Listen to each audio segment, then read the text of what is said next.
오늘 요한복음 190번째 강해로 내가 나를 사랑하느냐 하는 말씀을 증거해 드리겠습니다.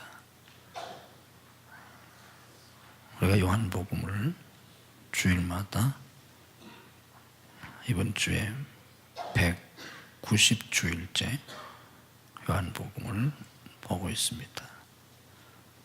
21장 지금 하고 있으니까 이제 곧 끝나게 될 텐데, 오늘 또 이 말씀을 통해서 여러분들이 큰 은혜 받는 귀한 시간이 되시기를 주님의 이름으로 축복합니다.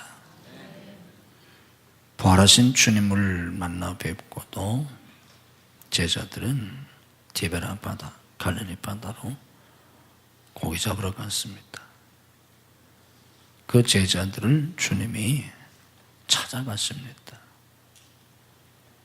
밤새도록 한 마리도 잡지 못했는데 이제 동이 트려고 하는 그 무렵에 우리 주님께서 그 제자들을 찾아가셔서 배 오른편에 그물을 던지라 그래서 큰 물고기가 153마리나 되는 많은 물고기를 잡게 하시고, 그리고 밤새도록 고기를 잡아 시장은 그들에게 우리 주님께서 친히 그 손으로 숯불에 떡과 생선을 구워서 조반을 준비해서 제자들을 먹이셨습니다.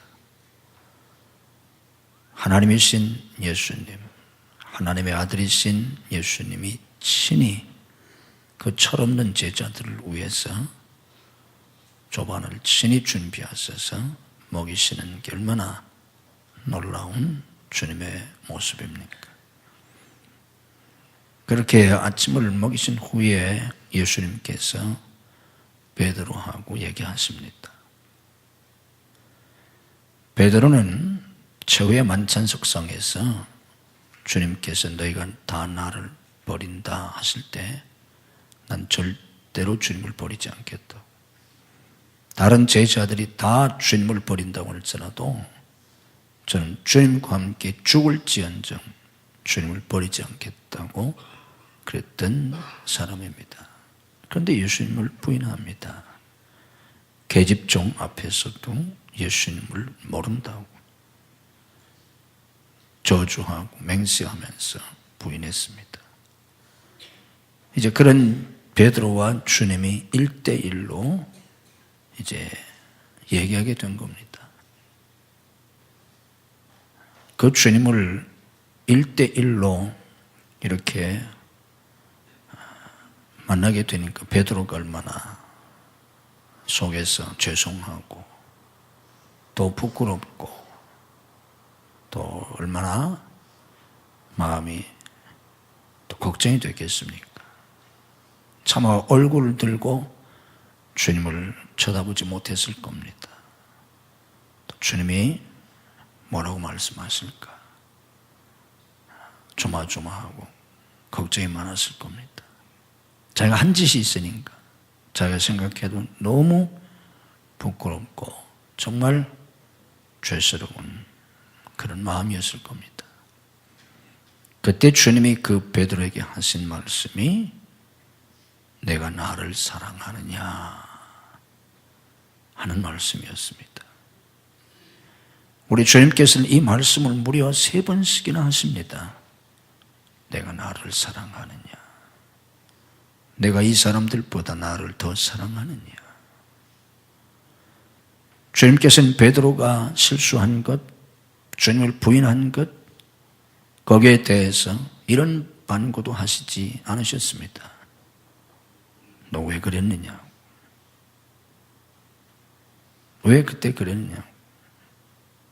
주님께서는 그런 문제에 대해서 질문하시지도 않았고 또 책망하시지도 않았습니다. 다만 내가 나를 사랑하느냐 하는 질문만을 계속해서 3번이나 하셨습니다. 성경을 보면 하나님이 범죄한 인간에게 첫 번째로 하신 질문이 내가 어디 있느냐 하는 질문이었습니다. 이 질문은 범죄한 인간에게 하나님이 하신 첫 번째 질문입니다. 내가 어디 있느냐? 아담에게 물으셨던 이 질문은 선악과를 따먹고 숨어있는 아담에게 주님이 어디 있는지 몰라서 내가 어디 있느냐고 물으시는 질문이 아닙니다. 주님 다 알고 계세요. 무슨 짓을 했는지도 무슨 짓을 했는지도 다 알고 계시고 지금 어디에 숨어 있는지 다 알고 계십니다. 그런 아담에게 내가 어디 있느냐 하는 질문은 그 의미를 살려서 다시 표현하면 내가 왜 거기 있느냐 하는 질문입니다. 너 왜 거기 있니? 좀 더 의미를 살려서 번역을 한다면 너 왜 그런 일을 했니? 너 내가 따먹지 말라고 하는 그 선악과 그거 먹으면 정령 죽는다고 내가 얘기했는데 너 왜 그랬니? 왜 그걸 따먹었니? 그런 질문입니다. 다시 말하면 내가 어디 있느냐 하는 그 하나님의 질문은 아담의 죄를 문책하시는 질문입니다. 너 왜 거기 있니? 너 왜 그런 짓을 했니? 죄를 문책하시는 하나님의 질문입니다. 그런데 베드로가 죄를 지었습니다. 정말 해서는 안 되는 정말 부끄러운, 베드로 자신이 생각해도 너무 부끄러워서 그는 나중에 달개 울음소리를 듣고 통곡합니다.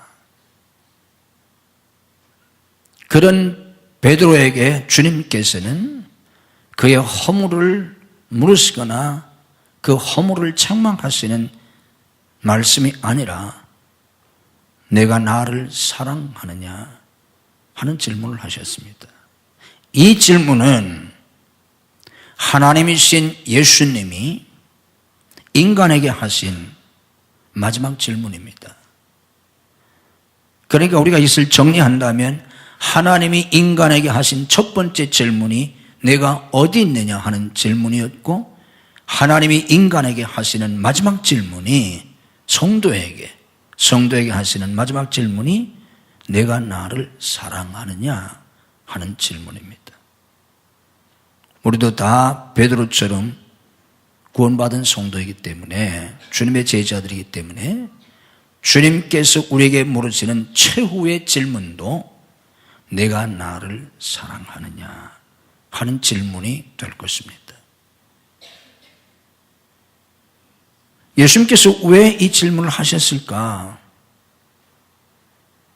이 말씀 속에는 많은 의미가 담겨 있습니다. 이 질문에 대해서 베드로가 또 대답합니다. 내가 나를 사랑하느냐? 이렇게 질문했으니까 당연히 그렇다든지 아니라든지 이렇게 대답을 해야 되는데 베드로의 대답도 모호합니다. 제가 주님을 사랑합니다. 혹은 저는 주님을 사랑하지 않습니다. 이렇게 대답한 것이 아니라 내가 주님을 사랑하는 줄 주님이 아십니다. 이렇게 대답을 합니다. 왜 베드로는 이렇게 대답을 했을까? 이 대답 속에 담기는 의미가 무언가? 그건 제가 다음 주일에 설교해 드리겠습니다. 그 속에 또 굉장한 의미가 있어요. 성경은 우리가 몰라서 그렇지 깨달아 보면 그 속에 아주 굉장한 의미들이 다 있는 거예요. 자, 내가 나를 사랑하느냐? 왜 이 질문을 하셨나? 그 이유를 알기 위해서는 예수 그리스도의 구원의 진리를 알아야 합니다. 하나님이 친히 인간의 몸을 입고 이 세상에 오신 분이 예수님이십니다. 그분은 하나님의 아들이십니다. 하나님의 아들이 직접 인간의 몸을 입고 이 세상에 오셨고 그것도 십자가에서 못 박혀 죽으시기까지 하신 그 예수님의 그 삶, 예수님의 그 죽으심, 그 이유가 뭡니까? 굳이 왜 하나님이 인간의 몸을 입고 이 세상에 그렇게 오셔야 했고 또 십자가에서 그렇게 참혹하게 죽으셔야 했던 이유가, 그렇게까지 해서 하시려고 했던 게 뭡니까? 그것은 성경 여러 군데 많이 있는데 디모데전서 1장 15절에서 말씀해 주는 것처럼 우리를, 죄인들을 구원하시려고 세상에 오신 겁니다. 죄인들을 구원하시려고. 요한복음 3장 16절을 대입한다면 죄인들이 멸망하지 않고 영생을 얻게 하시려고, 죄인들을 구원하시려고 오신 거예요. 자, 그런데 여기서 우리가 깨달아야 될 아주 중요한, 정말 중요한, 이걸 깨닫지 못하면 한평생 교회 다녀도 엉터리로 교회 신앙생활을 하게 됩니다. 이 부분이 정말 중요한 문제예요. 자, 죄인들을 구원하시려고 예수님이 오셨는데, 그럼 그렇게 십자가의 죽으심을 통해서 죄인들을 구원하셔서 뭘 하려고 하신 겁니까? 그렇게 죄인들을 구원하셔서 예수님이 하려고 했던 게 뭡니까? 또 우리 입장에서 보면 예수 믿고 그렇게 구원받아서 예수 그리스도의 십자가 그 엄청난 구속의 은혜를 통해서 우리가 구원받아서 우리가 또 얻으려고 하는 건 뭡니까? 되려고 하는 건 뭡니까? 예수님의 그 구원의 목적이 뭡니까? 뭐를 하시려고 그렇게까지 당신을 희생하셔서 죄인들을 구원하신 겁니까? 그게 뭡니까? 이 세상에서 부귀영화를 누리게 하시려고 하는 겁니까? 이 세상의 명화야 권세를 누리고 세상을 지배하면서 살게 하시려고 하는 겁니까? 아니에요. 그런 거는 예수님 오시기 전 구약시대 때도 얼마든지 받을 수 있었어요. 예수님 오시지 않아도 얼마든지 예수님 하나님이 주실 수 있어요. 그런데 예수님이 이 땅에 오셔서 당신의 죽으심으로 죄값을 청산하고 믿는 자들에게 하나님의 생명 영생을 주셔서 구원하신 목적은 뭡니까?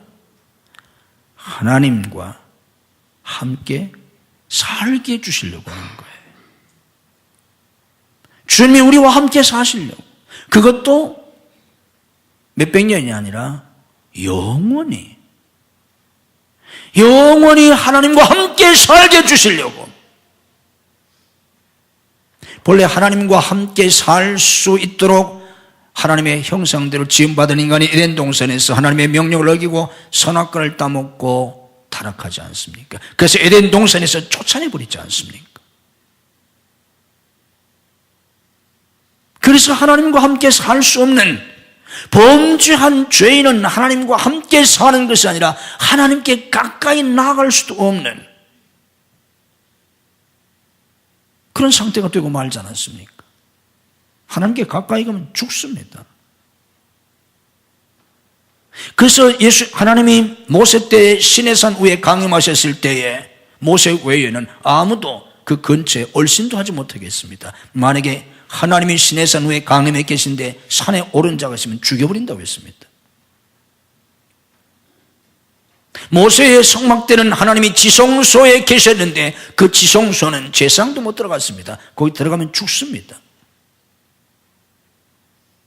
범죄한 인간은 하나님과 함께 사는 것은 고사하고 하나님께 가까이 접근도 못합니다. 이런 죄인들을 구원하셔서 우리 주님은 하나님과 함께 살게 해주시려고, 그것도 영원히 하나님과 함께 살게 해주시려고 이 땅에 오셔서 십자가의 그 대속의 역사를 이루신 겁니다. 신앙생활은 저 하늘에 계신 하나님을 내가 믿고 섬기고 또 그분의 말씀대로 살고 그래서 그분이 주시는 복을 받고 그러는 게 아니고, 이건 기독교가 아닙니다. 이건 이방 종교예요. 기독교는 그분의 생명을 내가 받아서 그분의 자녀로 내가 아버지 하나님과 함께 사는 겁니다. 예수님이 내 신랑이 되셔서 내가 그리스도의 신부로 그리고 주님하고 같이 사는 겁니다. 신앙생활은 그냥 주일만 나와서 예배나 드리는 이게 신앙생활 아니에요. 그래서 이런 사람을 선데이 크리스천이라고 그래요. 그게 신앙생활 아니에요. 신앙생활은 하나님하고 같이 사는 거예요. 아멘. 주님하고 같이 사는 거예요. 주일날만이 아니라 24시간 일주일 내내 하나님과 같이 사는 겁니다. 이 땅에 사는 동안에도 날마다 하나님과 같이 살고 나중에 죽어서는 저 천국에 가서 영원히 하나님과 같이 사는 거예요. 자, 베드로에게 부활하신 주님이 왜 내가 나를 사랑하느냐 하고 반복해서 질문을 하셨느냐고 하면 신앙생활은 하나님과 함께 사는 건데 하나님과 함께 사는데 가장 중요한 게 뭐냐고 하면 사랑이기 때문입니다. 우리가 하나님과 함께 영원히 사는데 가장 중요한 핵심이 뭐냐고 하면 하나님을 사랑하는 겁니다. 주님을 사랑하는 거예요. 우리가 감히 어떻게 그 거룩하신, 그 전지전능하신 그 하나님하고 같이 살 수 있습니까? 무슨 자격으로? 우리가 감히 어떻게 그리스도의 신부가 돼서 주님을 남편으로 삼고 그렇게 어떻게 살 수 있습니까? 우리가 무슨 자격으로 주님의 신부가 될 수 있습니까? 지금 베드로 그의 과거는 보잘것없는 가문, 보잘것없는 신분, 그래서 갈릴리 바다에서 고기나 잡아먹고 살던 천한 어부입니다. 배운 것도 없습니다. 가진 것도 없습니다. 가문도 없습니다. 그런 베드로가 주님의 제자가 됩니다. 그런 사람이 주님의 제자가 됐으니 뭐 별 볼 일 있겠습니까? 그래서 마지막 주님이 체포될 때 다 도망갔습니다. 3번씩이나 주님을 모른다고 계집종 앞에서도 부인했습니다. 이런 베드로가 어떻게 주님하고 같이 영원히 살 수 있겠습니까? 하나님은 어떻게 이런 인간하고 같이 살 수가 있습니까? 어떻게 주님이 이런 인간을 어떻게 품에 안고 어떻게 살 수 있습니까?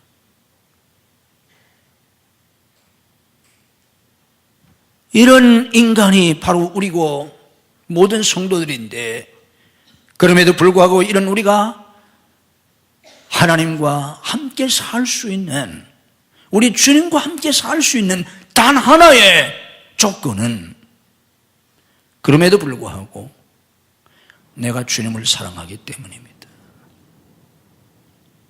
내가 주님을 사랑하기 때문에 주님은 그걸 보시고 우리를 품어주시고 우리와 함께 사십니다. 이게 신앙생활이에요. 이게 기독교 진리예요. 우리의 어떤 능력이나 자격이나 어떤 것을 근거로 해서 하나님이 우리와 함께 사신다면, 주님이 우리와 함께 사신다면 우리는 하나님과 함께 살 수 있는 자격을 갖춘 자가 단 한 사람도 없어요. 주님께서는 베드로의 능력을 묻지 않으셨습니다. 베드로의 그 어떤 것도 묻지 않으셨어요. 그의 실수도 묻지 않으셨어요. 내가 나를 사랑하느냐, 이걸 물으셨어요. 주님께서 베드로를 택하시고 사도를 삼으시고 그를 쓰시고 그와 함께 사신 이유는 베드로가 주님을 사랑하기 때문입니다. 그 사랑이 뭔지는 제가 다음 주에 설교해 드리겠습니다. 쉽게 설명을 드리면 가족이 사는 것도 마찬가지예요. 부부가 사는 거 마찬가지예요. 남편이 부족하고 외모나 마음씨나 능력이나 뭐 사회적 지위나 이런 게 좀 부족하다고 할지라도, 실수가 있을지라도 그 남편이 정말 아내를 사랑한다면, 나를 사랑한다면 내가 남편하고 살 수 있는 거. 남편이 정말 잘생기고 정말 똑똑하고 능력이 있고 돈도 잘 벌고 뭐 굉장하다고 할지라도 나를 사랑하지 않는다면, 누구만큼도 나를 사랑하지 않는다면, 단 한 번도 나를 사랑한 적이 없다면 나는 그 남자하고 살 수가 없어요. 산다면 돈을 보고 사는 것뿐이고 걸겁대로 사는 거예요. 아내도 마찬가지예요. 아내가 천하의 미인이고 뭐 아무리 무슨 똑똑하고 재능이 있고 뭐 처갓집이 뭐 어떻다 할지라도 그 아내가 나를 사랑하지 않는다면 나는 부부로 사는 게 아니에요. 그냥 껍데기로 사는 거예요. 그러나 반대로 아내가 좀 부족할지라도, 못생겼을지라도, 뭐가 부족하고 뭐가 부족할지라도 그가 나를 사랑하면, 내가 그를 사랑하면 부부로 살 수 있는 거예요. 하나님과 우리의 관계도 마찬가지입니다. 내가 부족하기가 짝이 없지만, 실수와 허물이 많지만, 내 부족함과 연약함과 실수와 허물을 하나님이 심판하신다면, 첫 번째 아담에게 내가 어디 있느냐? 너 왜 거기 있느냐? 내가 왜 그런 짓을 했느냐? 범죄하는 인간에게 하나님이 질문하시 이렇게 물으신다면 베드로는 대답할 말이 없어요. 베드로에게 그렇게 물으셨던 베드로가 뭐라고 말씀드릴 수 있겠습니까? 저는 죄인입니다. 저를 죽여주세요. 전 죽어 마땅한 놈이에요. 저를 죽여주세요. 저를 떠나가 주세요. 그러실 거예요. 주님 그렇게 묻지 않으셨어요. 내가 나를 사랑하느냐? 여러분, 아담에게 질문하신 내가 어디 있느냐는 그 질문이, 내가 어디 있느냐는 질문이 아니라 그 말의 뜻은 내가 왜 거기 있느냐? 네가 왜 그런 짓을 했느냐? 하는 질문인 것처럼 우리 주님께서 베드로에게 네가 나를 사랑하느냐 하는 이 질문의 의미는, 그 속에 담겨있는 뜻은, 그 말을 의미를 담아 다른 말로 표현하면 내가 나의 사랑을 아느냐 하는 질문입니다. 내가 나를 사랑하느냐 하는 그 질문은 그 속뜻, 내가 나의 사랑을 아느냐, 내가 나의 사랑을 깨닫느냐 하는 질문에 좀 더 내용을 더 붙이면 이런 뜻입니다. 요한의 아들 시몬아, 나는 너를 사랑하는데, 나는 너를 지금 너 사랑하는데, 나는 영원히 너를 사랑할 텐데 너는 나의 그 사랑을 아느냐? 그런 뜻입니다.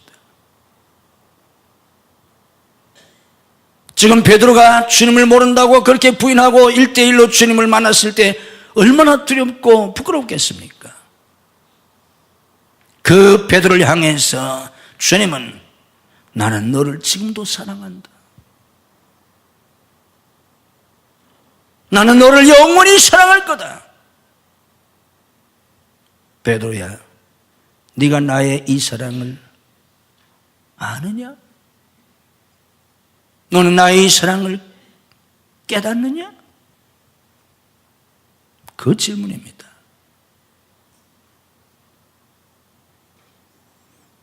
우리가 이 하나님의 사랑을 깨달아야 합니다. 신앙생활이라고 하는 건 이 하나님의 사랑을 내가 깨닫고, 우리 주님의 사랑을 깨닫고, 나도 주님을 사랑해서 하나님의 사랑과 나의 사랑이 합쳐져서 사랑의 연합을 이루는 게 신앙생활입니다. 그리고 하나님의 그 사랑과 나의 사랑이 합쳐져서 연합된 그 상태가 천국입니다. 천국은 하나님이 주시는 소유나 어떤 능력이나 지위나 그 어떤 것에 있는 것이 아니라 그 무한하시고 완전하신 사랑으로 나를 사랑하시는 그 하나님의 사랑과 그 사랑을 깨닫고 내가 하나님을 사랑하는 그 사랑이 합쳐져서 연합된 그 상태가 천국입니다. 우리가 주님을 사랑하기 위해서는 하나님을 사랑하려면 하나님의 사랑을 깊이 깨달아야 합니다. 지금 베드로에게 내가 나를 사랑하느냐는 그 질문도 너는 나의 사랑을 아느냐 하는 질문입니다. 네가 비록 그렇게 3번씩 나를 부인했지만, 그래서 너는 잘못 생각하면 이제 주님이 나를 버리실 거야. 주님은 다시는 나 같은 걸 사랑하시지 않을 거야. 그렇게 생각할 수도 있지만, 네가 나를 사랑하느냐, 네가 나를 사랑하느냐 거듭해서 질문하시는 그 주님의 질문 속에는 베드로야, 나는 너를 사랑한다. 나는 너를 사랑해. 난 너를 영원히 사랑할 거야. 네가 3번씩 부인했지만 나는 너를 사랑해. 내가 너를 사랑하는 그 사랑은 변함이 없단다. 너는 그 사랑을 아니? 그런 질문입니다. 내가 부족하고 연약할지라도 때로 실수하고 허물있고 실패했을지라도 나를 사랑하시는 그 하나님의 사랑, 그 예수님의 사랑, 이걸 우리가 어떻게 깨닫습니까? 이 하나님의 사랑을 우리는 십자가에서 깨닫는 것입니다. 하나님이 내게 주신 그 어떤 것을 통해서 지금도 하나님이 나를 사랑하신다는 걸 우리가 깨닫는 게 아니라, 나를 구원하시기 위해서 하나님이 하나님의 아들을 십자가에 내어주신 그 사랑, 나를 구원하시려고 이 세상에 친히 오셔서 내 죄를 대신 짊어지고 십자가에서 죽으신 그 십자가에서 하나님의 사랑을 깊이 깨닫는 겁니다. 그래서 로마서 5장 8절에 말했지 않습니까? 우리가 아직 죄인 되었을 때에 그리스도께서 우리를 위하여 죽으심으로 하나님께서 우리에게 대한 자기의 사랑을 확증하셨다. 요한복음 3장 16절에 하나님이 세상을 이처럼 사랑하사, 하나님이 세상을 이처럼 사랑했다. 그 이처럼 사랑했다는 뜻이 뭡니까? 독생자를 주셨으니, 하나님이 독생자를 주신 그 사랑, 그것이 하나님이 세상을 이처럼 사랑하신 내용입니다. 이 요한복음 3장 16절에는 이 말씀을 좀 더 풀어서 말씀한 게 바로 요한일서 4장 10절입니다. 요한복음과 요한일서는 똑같이 사도 요한이 쓴 성경입니다. 하나님이 세상을 이처럼 사랑하사 독생자를 주셨으니, 요한일서 4장 10절 11절 보면 하나님의 사랑이 이렇게 우리에게 나타났으니, 사랑하는 자들아 하나님이 이같이 우리를 사랑하셨은지, 11절 이같이 우리를 사랑하셨은지, 하나님이 세상을 이처럼 사랑하사, 요한복음 3장 16절, 요한일서 4장 11절, 하나님이 이같이 우리를 사랑하셨으니, 똑같은 표현 아닙니까? 그 이같이 우리를 사랑하셨으니 그 내용이 뭡니까? 요한일서 4장 10절, 사랑은 여기 있으니, 우리가 하나님을 사랑한 것이 아니요 하나님이 우리를 사랑하사 그 아들을 보내셨습니다. 요한복음 4장 10절입니다. 요한일서 4장 10절 잘 연결시켜 보세요. 요한복음 3장 16절, 하나님이 세상을 이처럼 사랑하사 독생자를 주셨으니, 요한일서 4장 10절, 사랑은 여기 있으니, 우리가 하나님을 사랑한 것이 아니고 하나님이 우리를 사랑하사 그 아들을 보내셨습니다. 그 아들이 독생자잖아요. 요한복음 3장 16절은 독생자를 주셨으니, 요한일서 4장 10절은 그 아들을 보내셨습니다. 그런데 요한일서 4장 10절에 그 중간에 하나님이 우리를 사랑하사 그 아들을 보내셨습니다. 이 중간에 설명이 들어가 있습니다. 그 설명이 뭡니까? 사랑은 여기 있으니 우리가 하나님을 사랑한 것이 아니요 하나님이 우리를 사랑하사 우리 죄를 속하기 위하여 화목제물로 그 아들을 보내셨습니다. 이게 구체적인 내용입니다. 하나님이 세상을 이처럼 사랑 독생자를 주셨으니, 왜 주셨어요? 요한일서 4장 10절에서 보다 분명하게 설명합니다. 하나님이 우리를 사랑하사 우리 죄를 속하기 위하여 화목제물로 그 아들을 보여줬습니다. 사랑하는 자들아, 하나님이 이같이 우리를 사랑하셨습니다. 이게 하나님이 우리를 사랑하신 사랑입니다. 하나님이 이처럼 우리를 사랑하셔서 우리 죄를 속하기 위해서 화목제물로 그 아들을 보내셨다. 여기 하나님의 사랑이 나타나 있습니다. 그래서 인간의 몸을 입고 세상에 오셔서 예수님이 십자가에서 죽으셨습니다. 여기에서 우리가 하나님의 사랑을 깨달아야 합니다. 이 하나님의 사랑을 깨닫고 우리 주님께서 마태복음 22장 37절에서 말씀하신 것처럼 내 마음을 다하고 목숨을 다하고 뜻을 다해서 주님을 사랑해야 합니다. 요한의 아들 시몬아, 내가 나를 사랑하느냐? 이 질문은 나는 너를 사랑하는데, 내가 실수했음에도 불구하고 나는 지금도 너를 사랑하고 있는데 너는 내 사랑을 알고 있니? 이 사랑을 우리가 알 수만 있다면 누구나 다 하나님을 사랑하게 되어 있습니다. 누가 마음을 다하고 목숨을 다하고 뜻을 다하고 힘을 다해서 하나님을 사랑할 수 있습니까? 하나님이 독생자까지 주신 예수님께서 생명까지 주신 그 사랑을 깨달은 사람, 그 사람만이 내 목숨을 다해서 하나님을 사랑할 수 있습니다. 우리가 겉으로 신앙생활을 잘 하는 것 같아도 그 속에 정말 하나님을 사랑함이 없다면 아무 소용이 없습니다. 집사고 권사고 장로고 목사고 아무 의미가 없어요. 왜? 내가 나를 사랑하느냐는 이 질문은 하나님이 성도에게 하시는, 제자들에게 하시는 마지막 질문이라고 했지 않습니까? 마지막 하나님의 심판대 앞에서 베드로처럼 1대1로 주님을 대면하게 됐을 때 우리 주님께서 우리에게 뭐라고 물으시겠습니까? 네 직분이 무엇이느냐? 집사였습니다. 겨우 집사밖에 안 됐어요? 장로였습니다. 아이고, 장로였어? 주님이 그러실까요? 제가 목사였습니다. 아이고, 목사했냐? 주님이 그러실까요? 묻지도 않으세요. 자각하지 마세요. 천국에는 집사도 권사도 장로도 목사도 없습니다. 어디 성경에 그런 게 있어요? 묻지도 않으세요. 마지막 주님 우리에게 질문하시는 질문은 내가 나를 사랑하느냐? 내가 정말 나를 사랑하느냐? 그 질문입니다. 내가 그 주님의 질문에 정말 주님을 사랑한다고 대답할 수 있으면 우리는 신실한 그리스도인이 되는 것이고, 그렇지 못하면 아무 소용이 없습니다. 우리가 이렇게 주일에 나와 예배를 드리는 것도, 주일날 세상적인 일, 육신적인 일을 하지 않냐고 주일을 거룩하게 지키려고 애를 쓰는 것도, 저녁 예배에 나오는 것도, 새벽마다 나오는 것도, 11조를 철저하게 드리고 헌금을 드리고 주님을 위해서 봉사하고 헌신하는 것도 왜 합니까? 안 하면 지옥 가기 때문에 합니까? 그거 했다고 천국 갑니까? 아닙니다. 주님을 사랑하기 때문에,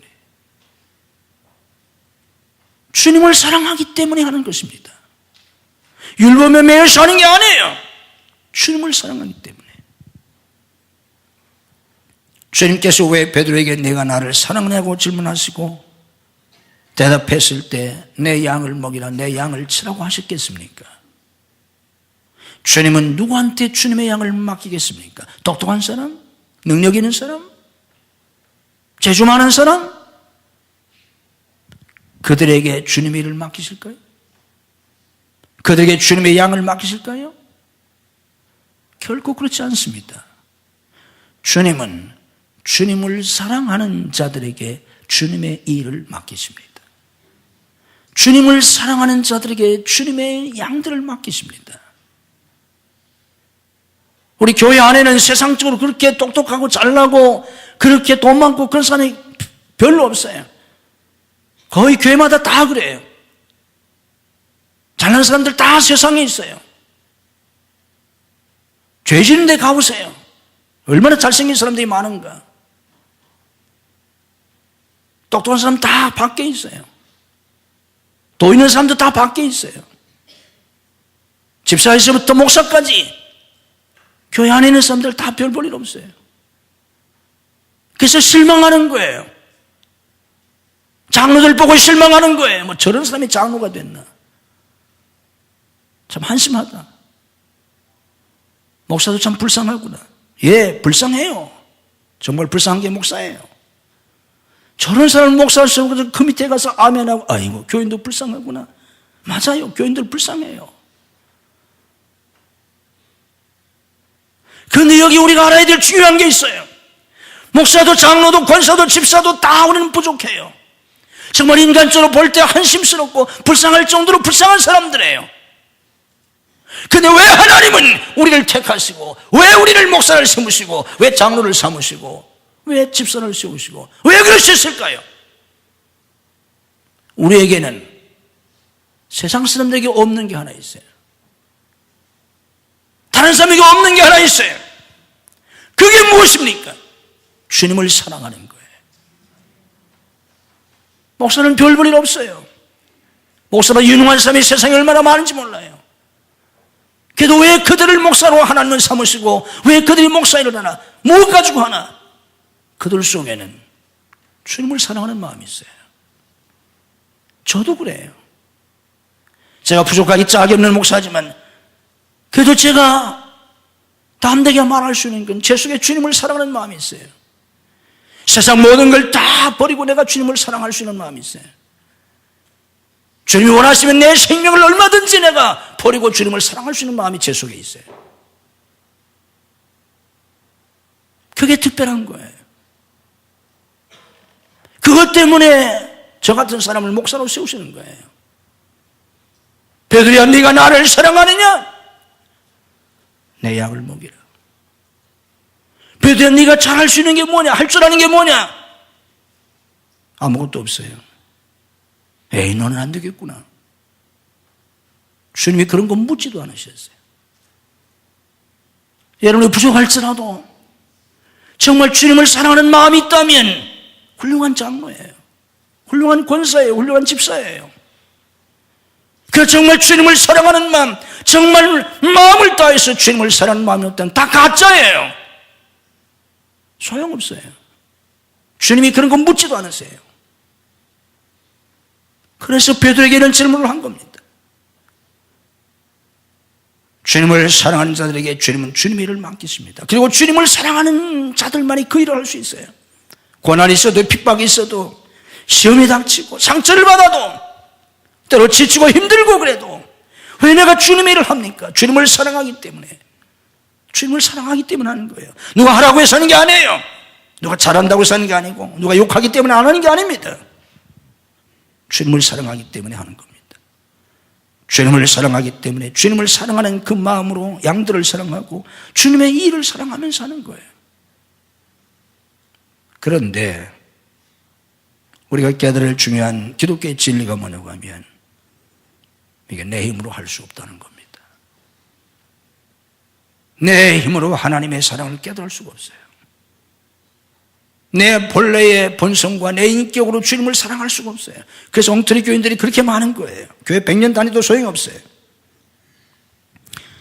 이 하나님의 사랑을 깨닫고 내가 하나님을 또 그렇게 사랑하는 건 오직 성령의 역사입니다. 성령의 역사. 내가 세례받으면 몇 천억을 준다면 하나님의 사랑이 피부에 와닿을 거예요. 현찰이기 눈에 보이니까.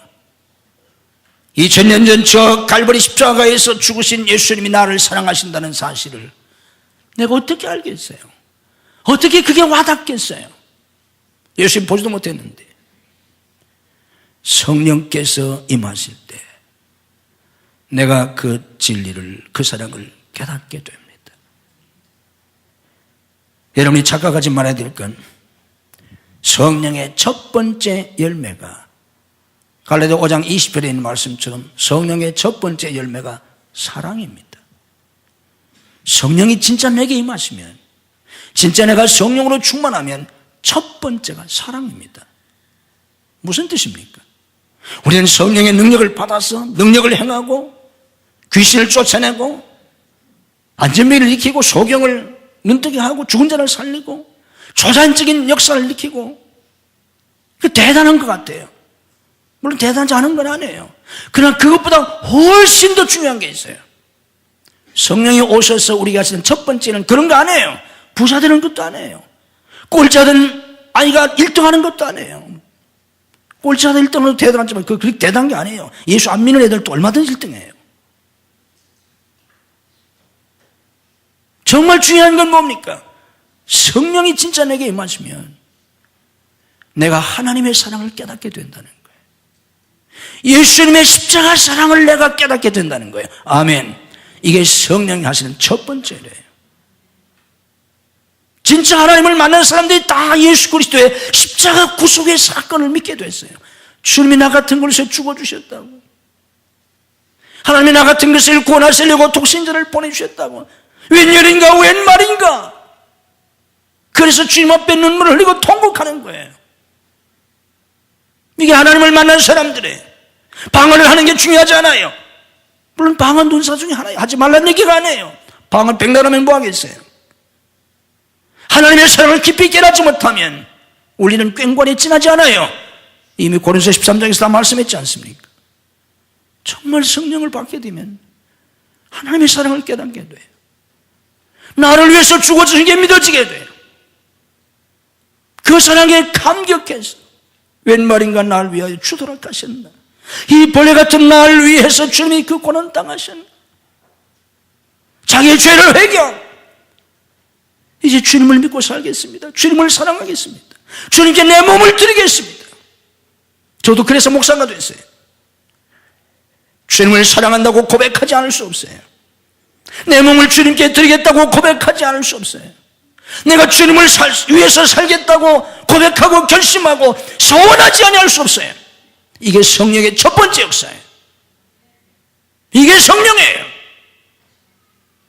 성령을 통해서 2000년 전 칼바리 십자가에서 죽으신 그리스도의 그 사랑을 깊이 깨닫고 그 은혜를 믿음으로 받아서 구원받고 그 은혜가 너무 감사해서 내가 주님을 위해서 살겠다고 고백하고 헌신하고 이 몸을 드리겠다고 고백하고 주님을 사랑하면서 사는 것입니다. 이게 신앙생활입니다. 이게 구원받은 성도의 삶입니다. 그리고 그 사랑을 더 깊이 깨닫가며 요한복음 15장 9절에서 말씀한 것처럼 나의 사랑 안에 거하라. 예수님의 이 사랑 안에 내가 주님을 사랑하며 사랑 안에 거하는 그 삶, 바로 그게 천국입니다. 그 안에 평안이 있습니다. 그 안에 세상이 주지 못하는 참된 행복이 있습니다. 기쁨이 있습니다. 소망이 있습니다. 그 안에 힘이 있습니다. 능력이 있습니다. 이런 삶을 살 수 있는 하나님의 은혜가 오늘 여러분들에게 함께 하시기를 주님의 이름으로 축복합니다. 우리들 아버지 하나님, 보라신 주님은 디베라 바닷가에서 베드로에게 그의 실수를 묻지 않으셨습니다. 그의 허물을 따지지 않으셨습니다. 내가 나를 사랑하느냐? 나는 너를 사랑하는데, 나는 너를 영원히 사랑할 건데 너는 나를 사랑하니? 너는 나의 이 사랑을 깨닫고 있니? 물으셨습니다. 오 주님, 십자가에서 나를 위해서 대신 피 흘려 죽으신 그 엄청난 주님의 사랑, 우리를 위하여 그 아들을 화목 제물로 보내주신 그 아버지 하나님의 사랑, 오 성령님, 오늘 예배하는 모든 성도들, 말씀을 드린 성도들에게 이 하나님의 사랑을 깊이 깨달을 수 있게 주옵소서. 이 사랑을 깨달은 자만이 주님을 사랑할 수 있나이다. 주님을 사랑할 수밖에 없나이다. 그래서 주님의 사랑 안에 거하게 되고 주님을 사랑하며 주님의 이 사랑 안에 연합된 삶을 살 때 그 안에서 평화를 누리게 되고 기쁨을 누리게 되고 소망을 갖게 되고 천국을 맛보며 살 수 있나이다. 그리고 죽어서는 천국에 가서 얼굴과 얼굴로 주님을 배우며 영원히 주님과 함께 영생 복락을 누리게 되나이다. 오 하나님, 베드로에게 아무것도 묻지 아니하시고 내가 나를 사랑하느냐고 질문하셨던 것처럼 오늘도 주님께서는 우리의 그 어떤 것도 묻지 않으시고 내가 나를 사랑하느냐? 너 정말 나를 사랑하느냐? 주님이 물으실 줄 믿습니다. 마지막 주님의 심판대 앞에서 주님은 우리의 지위도 업적도 그 어떤 것도 묻지 아니하시고 내가 정말 나를 사랑하니? 물으시는 줄 믿습니다. 오 주님, 저희들이 정말 주님을 사랑하게 하시옵소서. 겉껍데기로 교회만 다니는 불쌍한 자들이 아니라 정말 마음을 다하고 목숨을 다하고 뜻을 다하고 힘을 다해서 주님을 사랑할 수 있는 그런 주님의 제자들이 될 수 있게 주옵소서.